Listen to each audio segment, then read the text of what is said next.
Hello guys, if you want to complete the kite photography challenge in Forza Horizon 6, let me quickly show you the easiest way to do it. First of all, this challenge is only available during the summer season.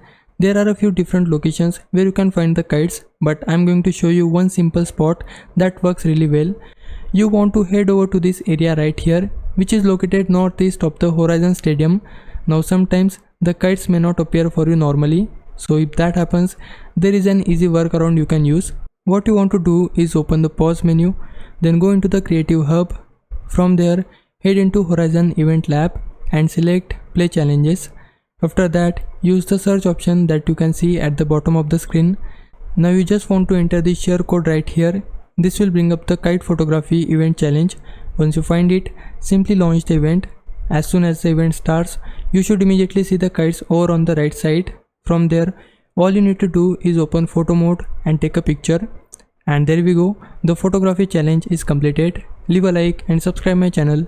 For now, thanks for watching.